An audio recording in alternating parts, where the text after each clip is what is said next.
Kim, I'll pass it over to you to get started. Go for it. Well, thank you. Thank you. Hello, hello, and welcome to Soft Ed's webinar, the sponsor here for me.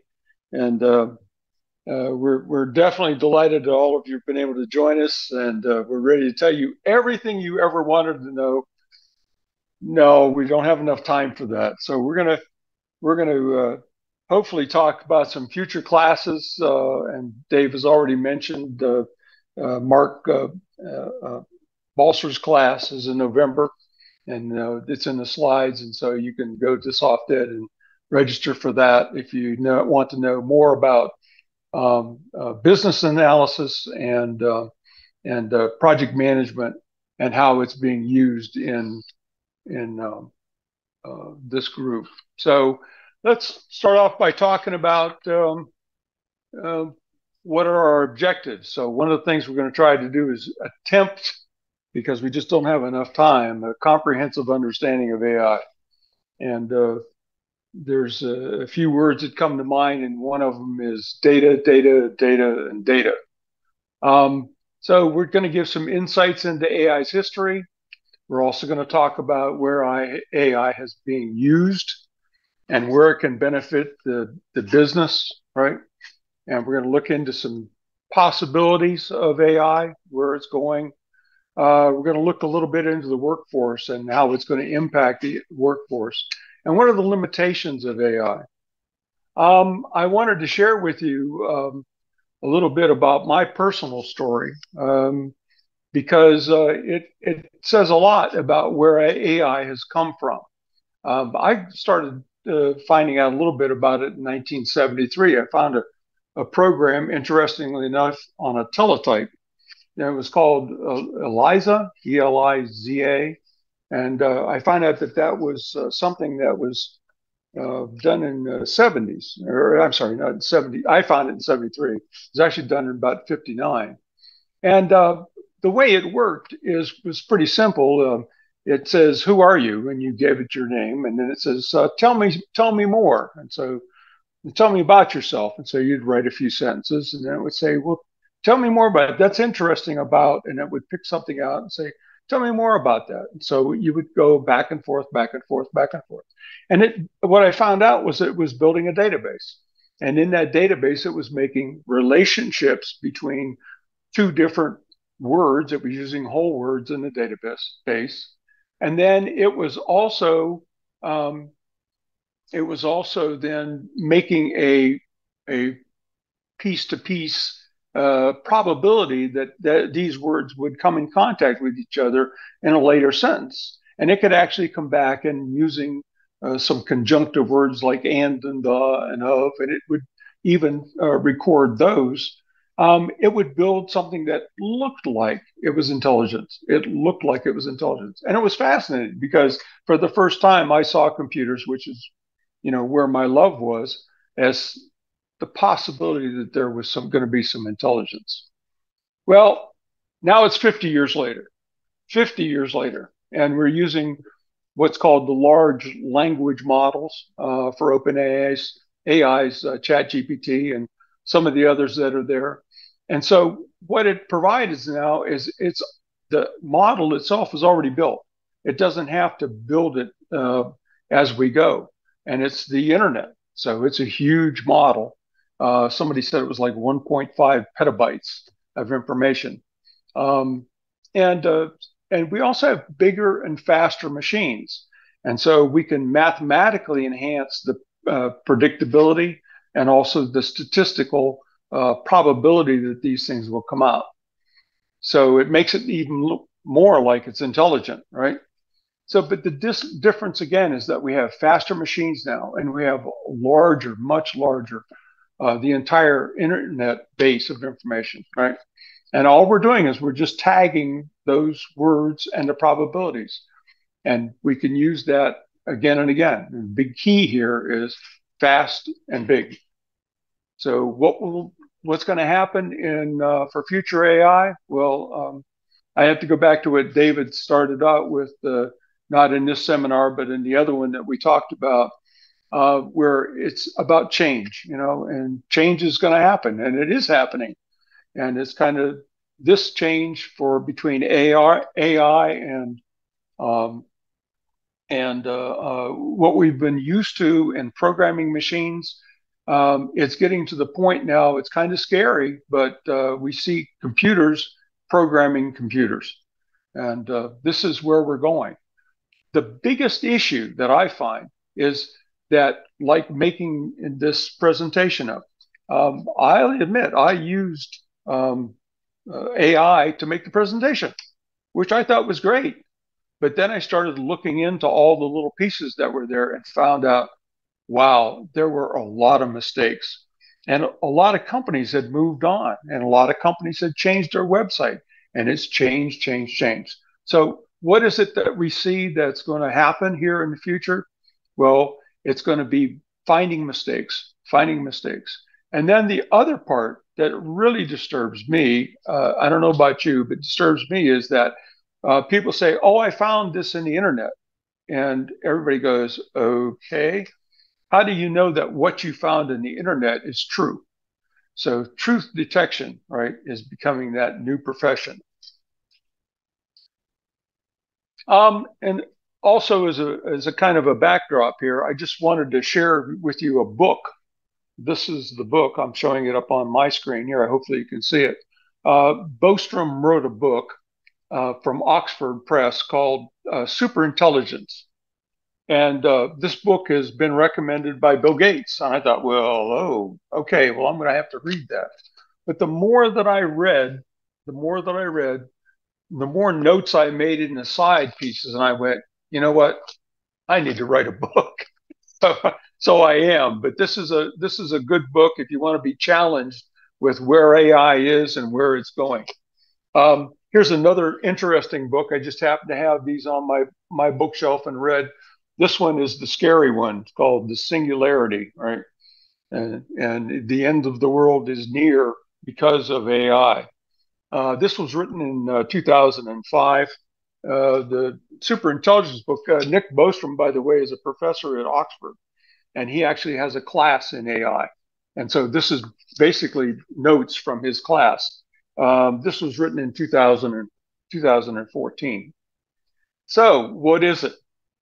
Well, it's the technologies. It's all of the things that make it look like it's intelligent. We say artificial intelligence because it's not really intelligent, is it? And what it is not. So I'm dismayed when I hear, oh, it's got AI, oh, it's got AI, oh, it's got AI, only to find out that it's a marketing term. AI is real, but we have to kind of divorce ourselves from all of the things that it is not. And it's not something that just has a circuit board or microprocessor in it. So be careful. Some of the key tasks that AI actually does: problem solving. It does some problem solving. Sometimes you need a little bit of reasoning, as it says here. Human interaction has to come into play there.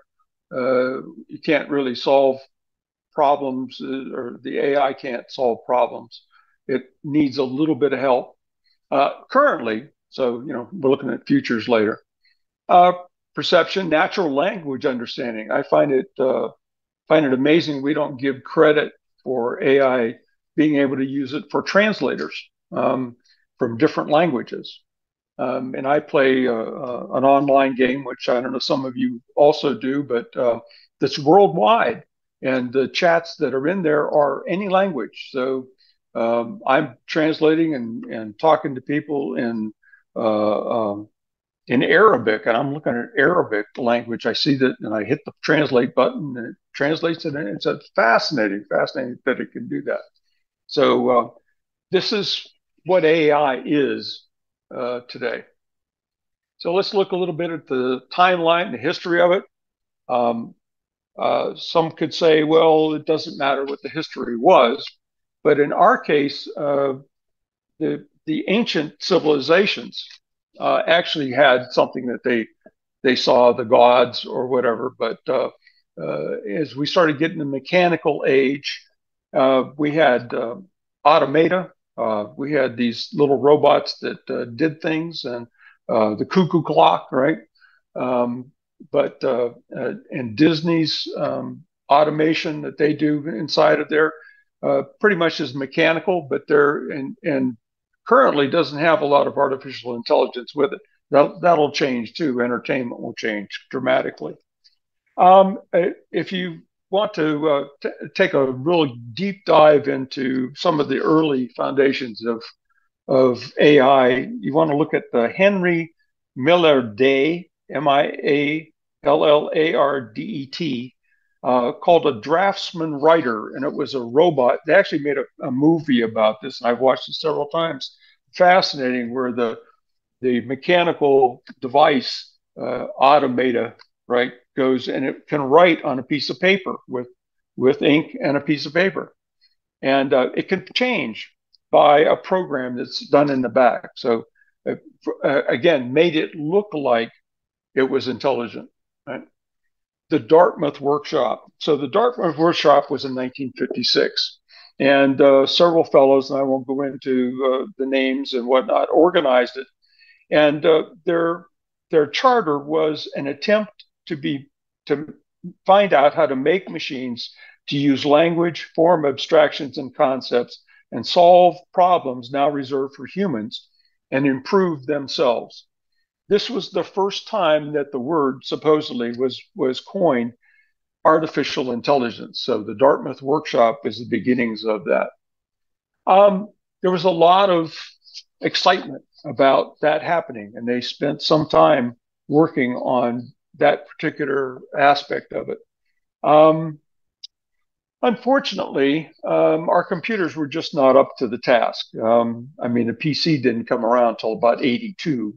And so these very, very large machines, they were very excited about it.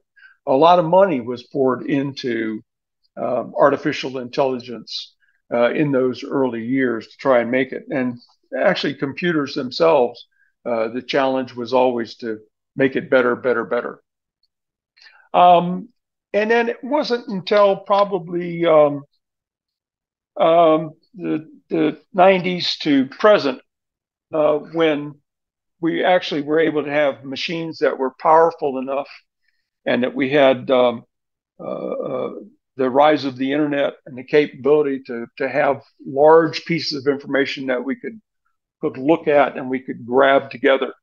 Um, and but because of the AI winners and some of the people being disenfranchised with where AI was going, the money really wasn't there. When we said AI, and people went, "Yeah, yeah, I'm not putting any money in that." All of a sudden, they started using some statistical analysis, and we'll look at some of the places where you can go do a deeper dive into that later.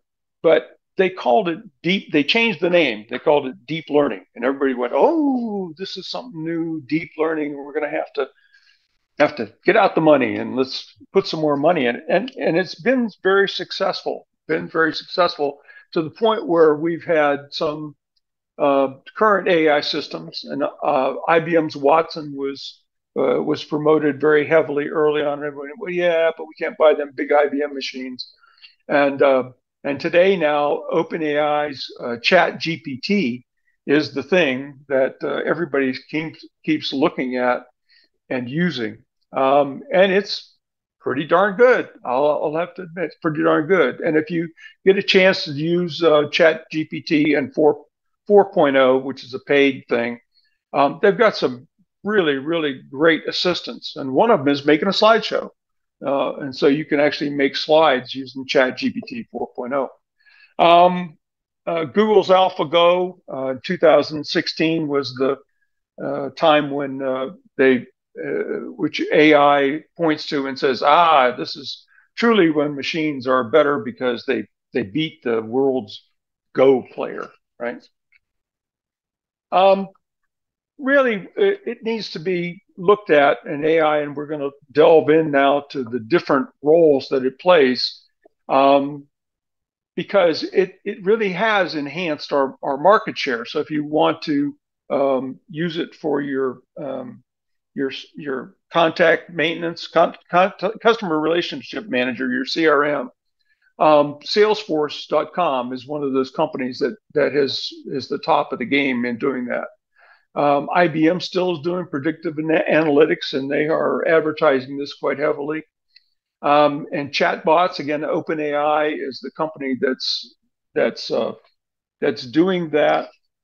On the profit side, if you want to look at automation in a manufacturing environment, UiPath is one of those companies that takes statistics and allows you to do that.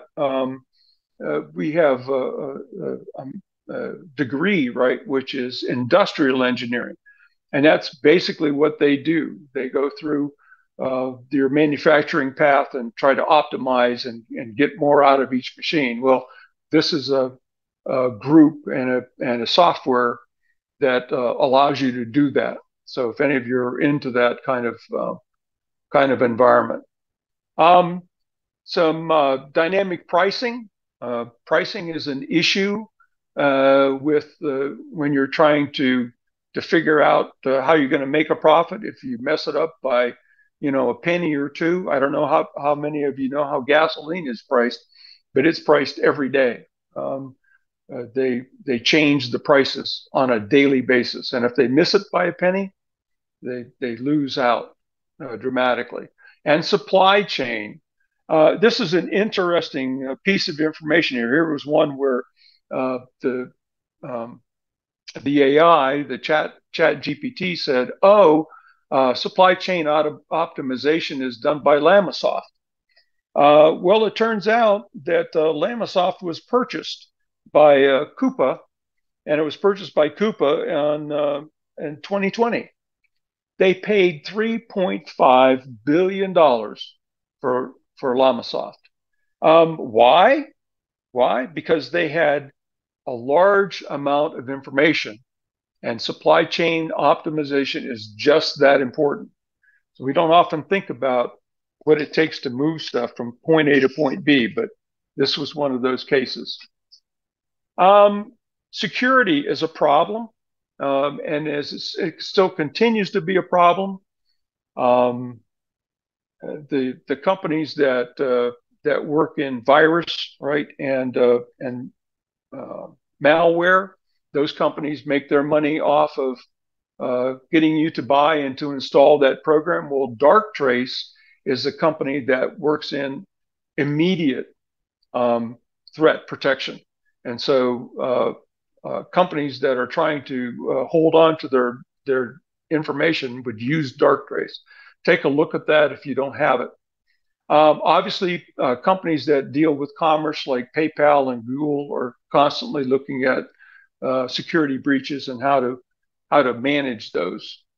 Streamlining the IT process, and hopefully we're going to talk some more about that. Mark will talk about some of these companies, but Ansible is an open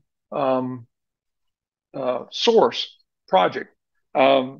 It's managed by Red Hat, so how much that involves stuff that's not Linux based, I don't know. Predictive maintenance, interesting. Cisco purchased them in the third quarter of 2024, and allows you to look at your entire network and to look for threats in your network, as well as streamline your network. One of the things that has been the downfall, I think, of environments, networks, and I see it here locally, is that we just don't have anybody that spends enough time looking at how the networks are worked together. And so you need a tool, and Splunk is one of those companies that provides it. And then NLP tools, which is natural language processing. And take a look at that particular section, natural language from Google. The pivotal roles then for data insights, because data is part of this whole deal. I mean, it is the whole deal. Exploratory analysis. We want to uncover patterns and anomalies. And so if you're working in the data market, This is one of the tools and one of the areas that you can create software for. Statistical analysis is one of the things that AI has done and done very well. My daughter works in an industry that had 1% um, good parts. I can't remember what you call that, but 1% was all their goodness was. But so she got it to 4%. They gave her all kinds of big bucks. But the way she did it was through statistical analysis. I helped her, of course. Uh, Predictive analysis, forecasting future trends. This is kind of interesting because if you ask GPT about a future event, sometimes it will tell you, I can't do that. It won't predict the future for you. So what does it do though? And I love this idea that it's going to base it on historical data. What do they tell you in the stock market, right? That the future of this particular company is not predicted on historical information. But we don't have really we every day we do things based upon historical data, don't we? Um, and so there's no reason why you shouldn't be able to predict the future. I think they don't want to be sued. Anyways, decision support. So the we need data, but we need somebody to gather the data. So in my jobs that I've had, oftentimes they've said, "Well, Kim's one of those guys that can take a lot of data and bring it down to something where people can understand." And hopefully, this is a good example of that. We're in a market here in North Carolina where we have a lot of healthcare um, providers, Duke and UNC, both being hospitals as well as educational institutes. We also have a lot of drug research companies with Quintiles and GlaxoSmithKline are here. And so there's a lot of the software and a lot of the software development that's here is based around that kind of those people. So healthcare also has changed because people like me have gotten older. I'm baby boomer, so all the baby boomers getting old and they're getting feeble, and we've got some other things. The COVID-19 scare was something where we needed a lot of healthcare help. So let's look at some of the applications that are there. One of the applications that we need a lot of help with is medical imaging. Unfortunately, there's a shortage of X-ray and MRI, not technicians, but readers, people to do that interpretation. Because not only do you have to have your degree in being a physician, but you also have to have some good technical capabilities. Well, you can imagine if there's a little white dot on a picture and it means something about your health, you want to know about it. And so rather than have an individual try to pick those out, having an AI say, you might want to take a look at this dot that's right here. That's a good thing. So Nanox imaging, again, one of those things where it acquired Zebra Medical Vision, which was the standard in the industry for this. One of the great things about it, when we talk about data, is that they have an interesting library. They have 30 million patient records, 500 million images, and a 10-year history. It's one of those great things, and they're trying to say, okay, we've got that. Now we need to be able to share that with other people, and so they call it democratizing the delivery of healthcare. So AI needs these large amounts of data, and here's a company that has it. ADOC and Path AI are also a couple of companies that do that. Wearable devices. I got one of them watches, and my watch does everything. It does EKGs or EK. I wish it did it. Maybe it needs to do an EKG, but it does an ECG, right? It does electrocardiogram. And then it's big warning, right? If it says that it's bad, go to your doctor. don't trust the device. Fitbit. The blood pressure is the thing that a lot of these companies are trying to do. And I bought this watch because I thought it was going to give me blood pressure. And as it turns out, blood pressure monitors are something that are now coming out that you can wear separate. They even have the monitors now for measuring your blood levels. What do you call it? And instead of pricking your finger, I can't remember what that's called. Blood sugar. And so they measure your blood sugar now electronically. So that'll be the next thing. Your watch will measure your blood sugar for you, I'm sure. And then natural language processing and Google Healthcare and IBM Boss. I looked at that natural language processing and I thought, gee, what would they use AI for? And I said, well, they could use it to read some of the technical documentation I got for my lab work. I mean, if you ever read some of that stuff, it's like off the charts. They have their own vocabulary. So making it natural so that somebody can read those things is good. Drug discovery. So when we had 2020 came along and all of a sudden we had a real problem with drugs and the path that it takes to get a drug to get a drug. My watch just told me it's time to get moving.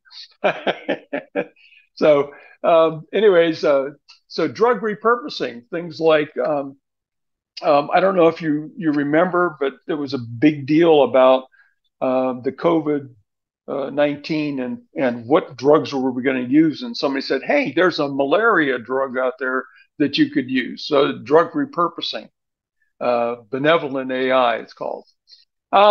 Predictive analysis. So sometimes you can look into a drug. This was a fascinating company. It says, we know what we want to do. Let's figure out what the drug interactions are going to be with other drugs that are already in the market. So it's a great help for them to at least get started with that.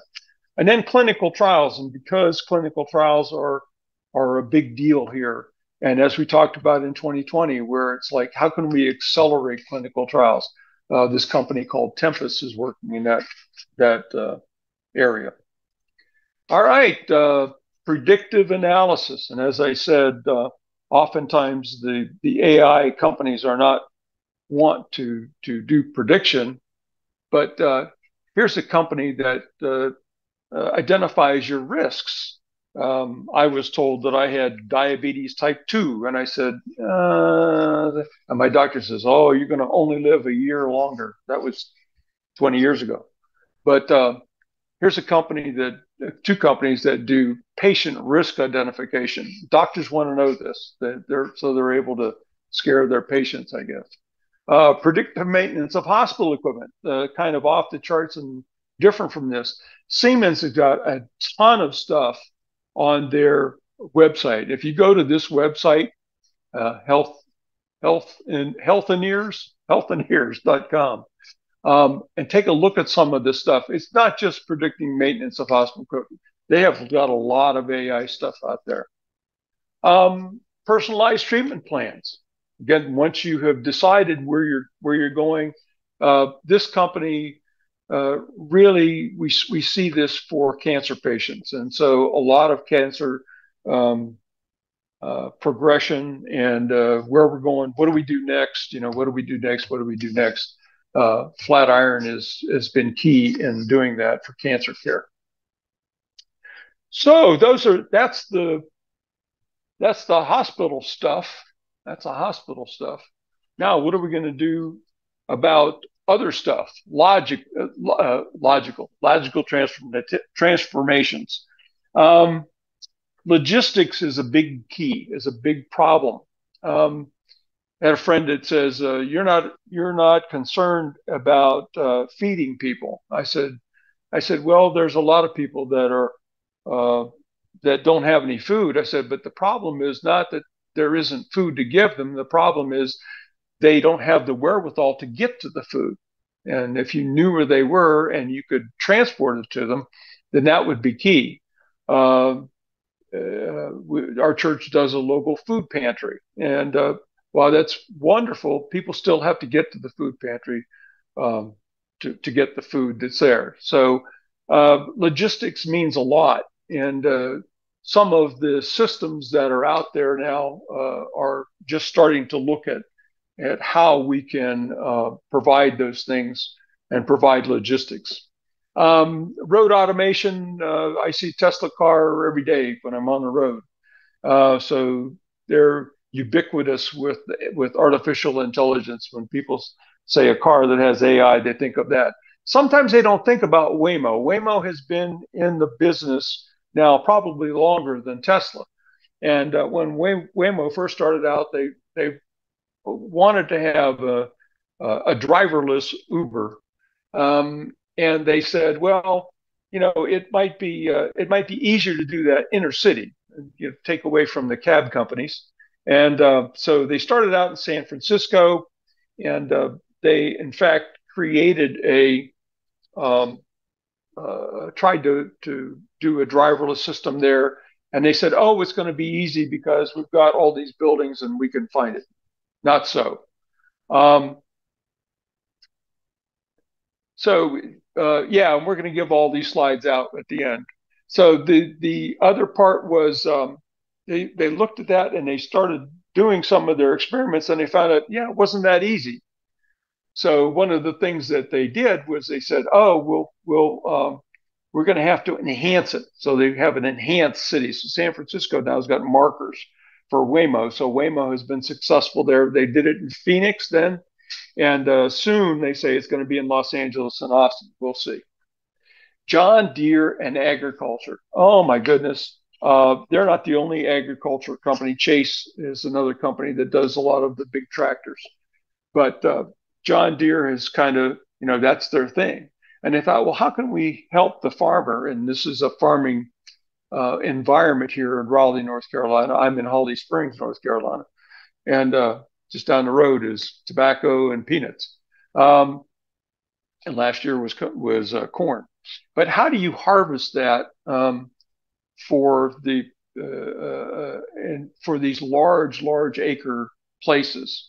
And you only have a certain amount of time that you can harvest. It would be great if we could do that at night. And of course, some of them do that at night.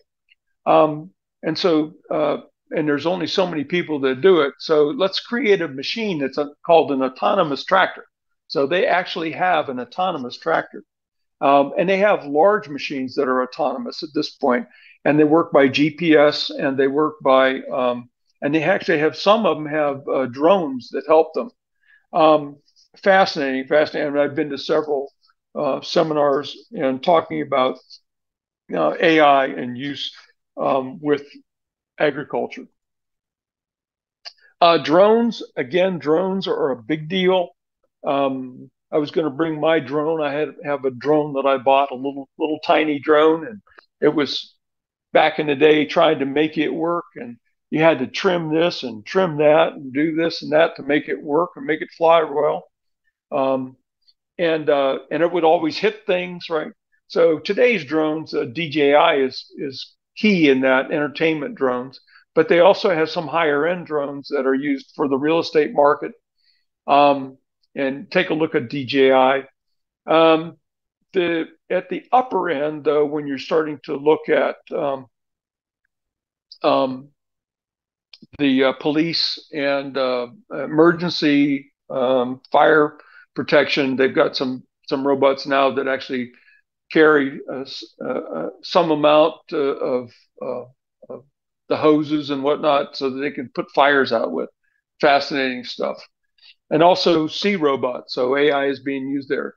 Unless you're involved in the software that's used inside of those, it's hard for you to recognize how much AI means to them. Again, if you were doing it by hand, trying to make it work, you see the wind has something to do with it, and where you are has something to do with it, and collision control. And if you had a camera on it, it could see it, but it has to see in four. I mean, it's amazing how much AI means to those devices. The big problem right now is battery. The battery life is not enough for them to do much with. Ground robots, Boston Dynamics is the company that you want to talk about. If you see those dogs, that mechanical dog robots, that's Boston Dynamics. Surgical, if you have ever had surgery with Da Vinci, the Da Vinci robots have multiple little tasks on them. Go to that website, intuitive.com, and you'll see the Da Vinci robots. Fascinating what they do with surgery. And then, of course, Amazon talks about using drones, right, to deliver products. It's limited, and really limited because of the by the amount of battery life. Yeah. All right. So moving on, customer service.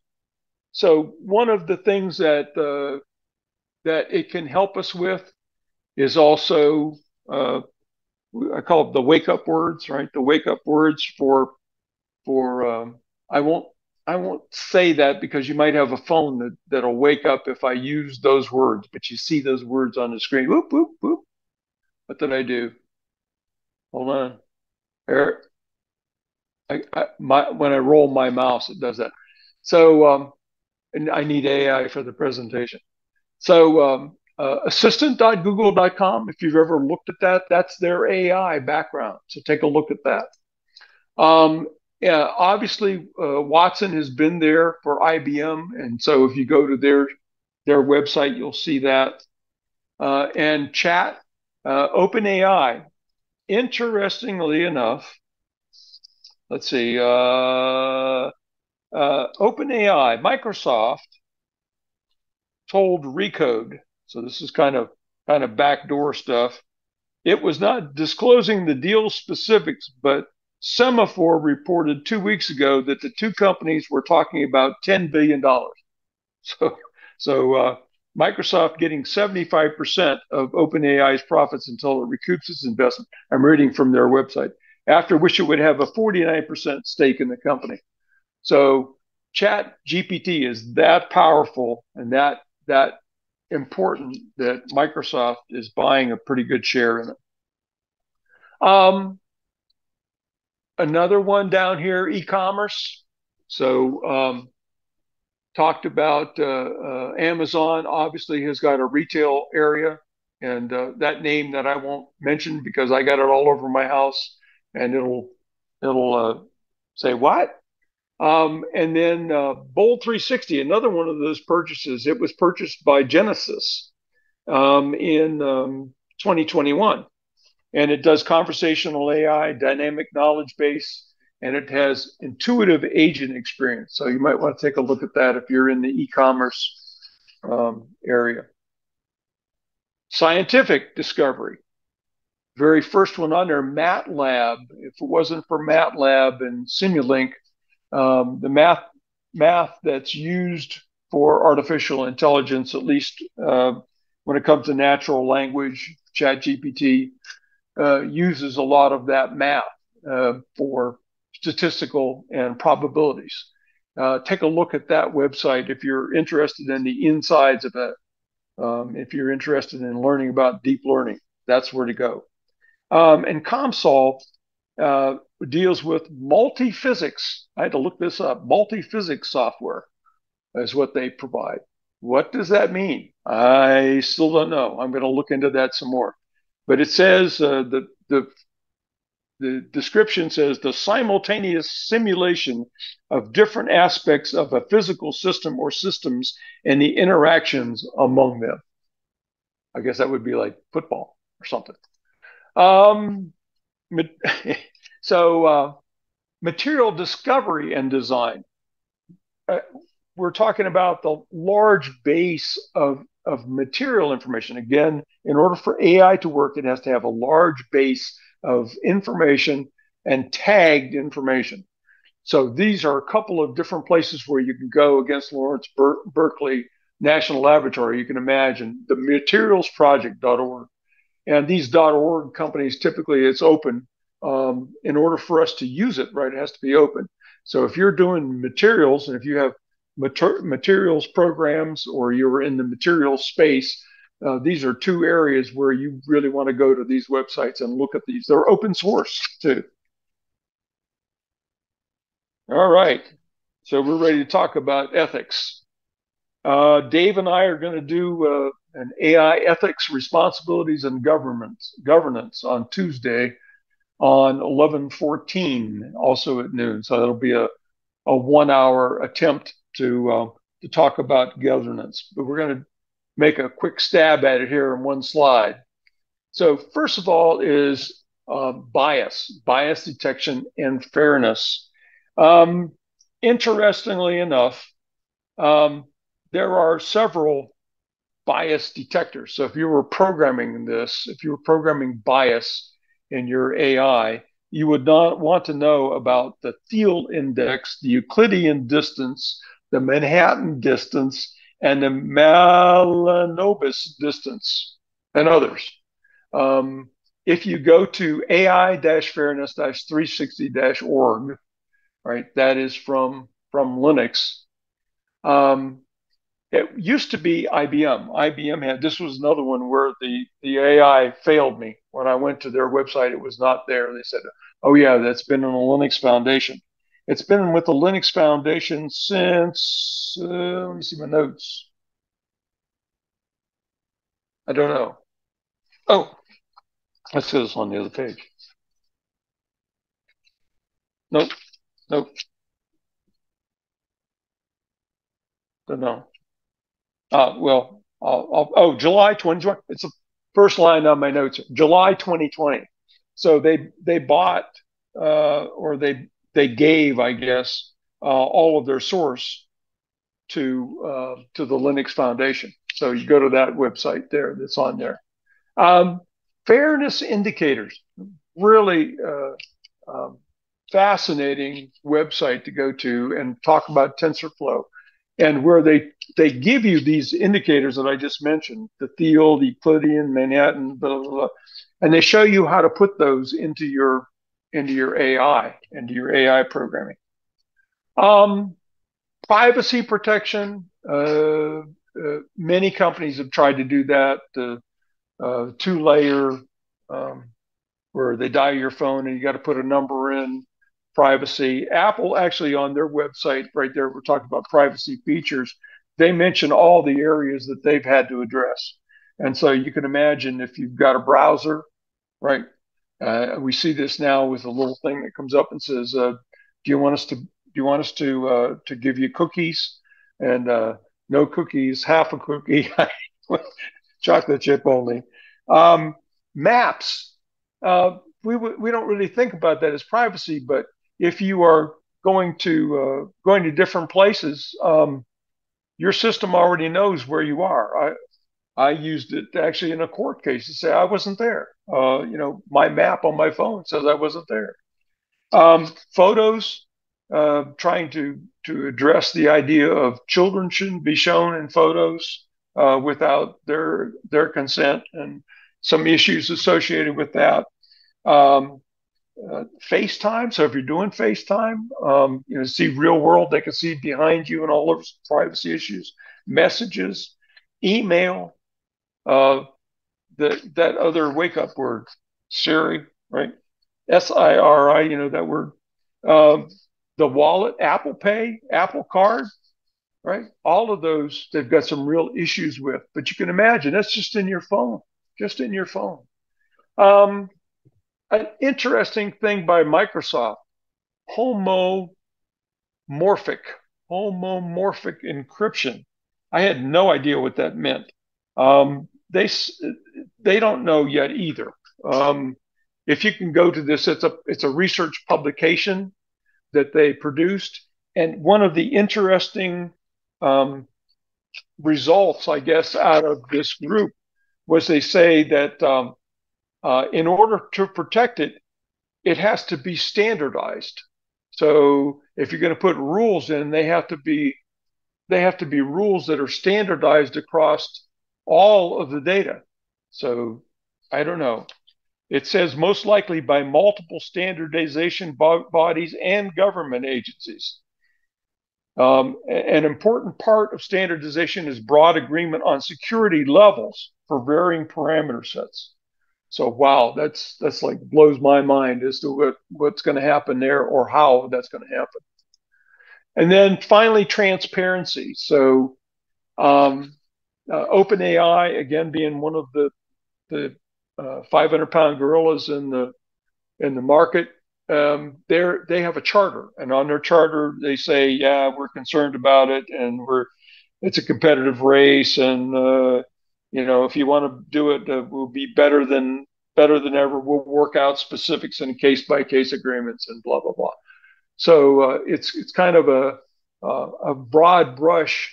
Yeah, we're going to do something about it, but they really don't say how.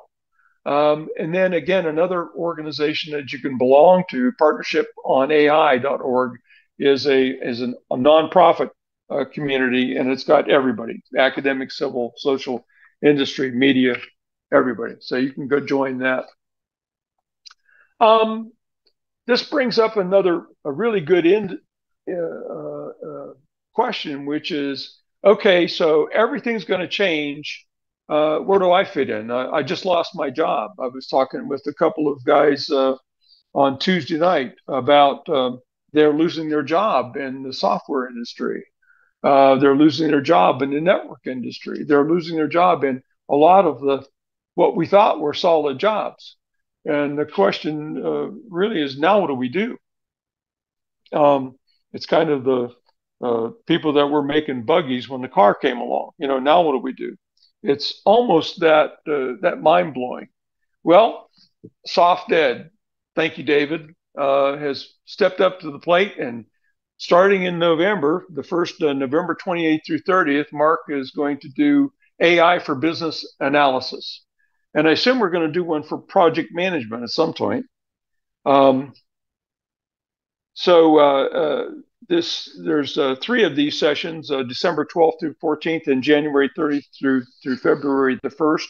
And so you can go to the SoftAI or SoftEd website, take a look at that.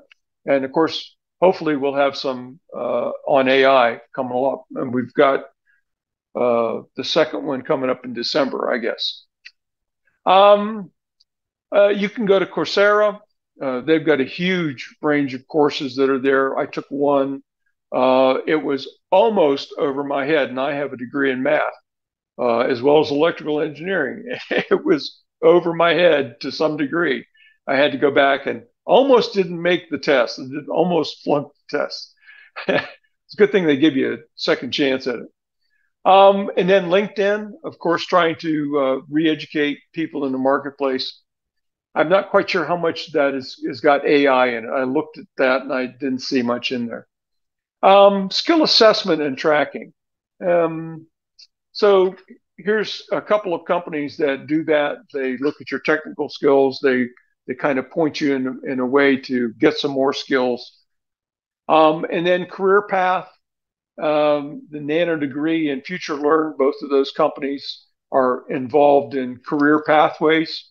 And so if you're a young person, might be good to look at that. I don't know how much of that AI is involved in there. So I just looked at them briefly and didn't go down very far in that. All right. So what's the future look like?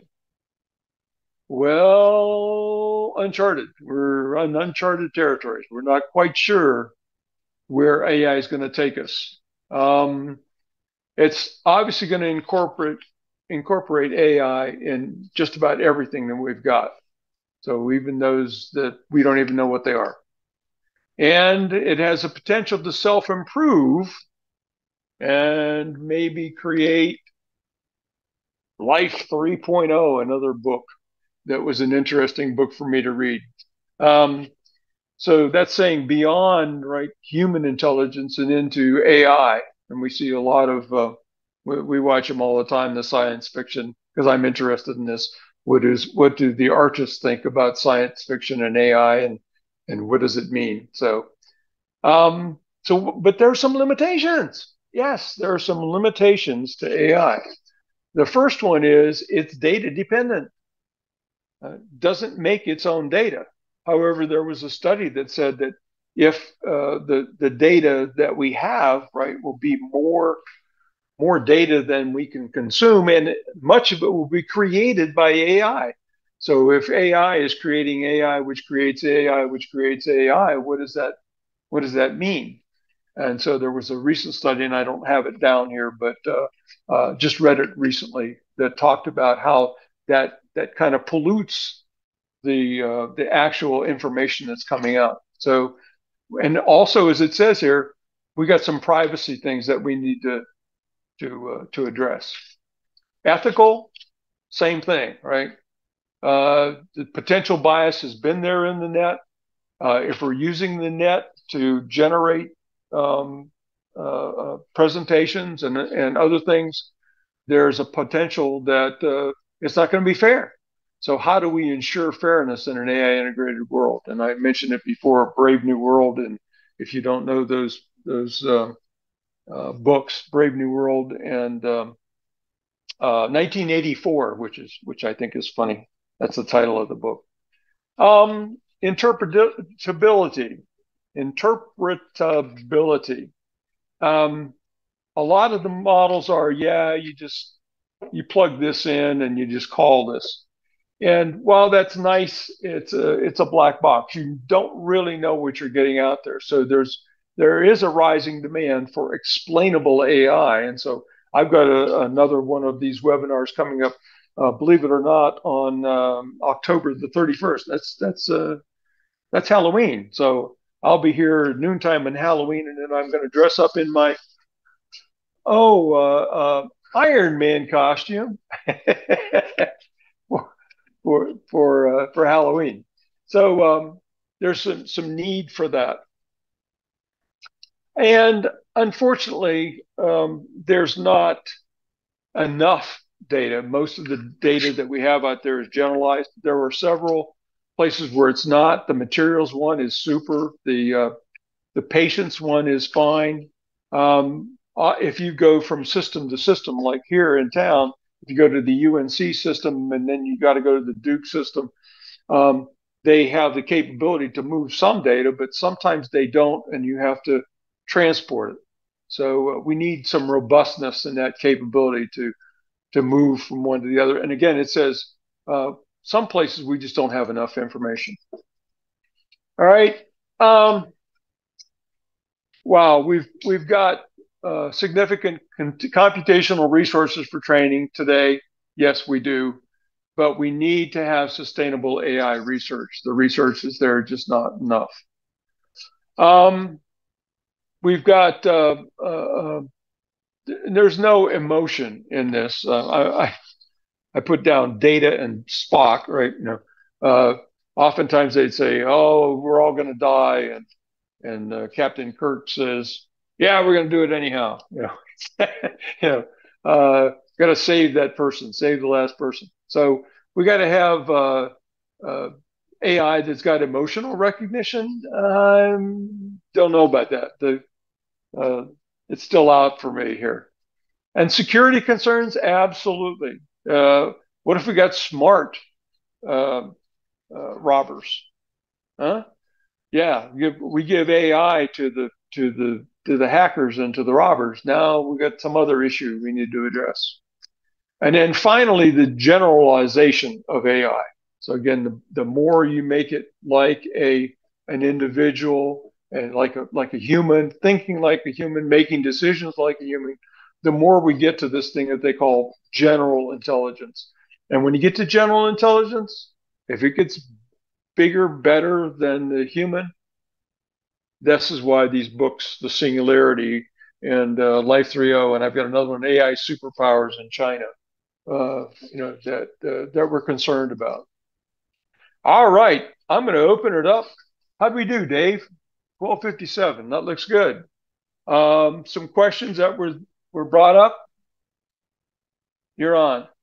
I'm looking at the chat.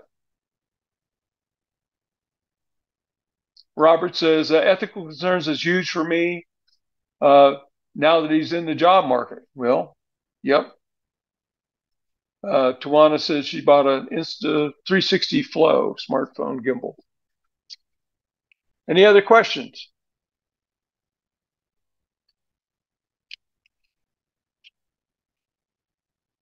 All right, we're just at the done point here.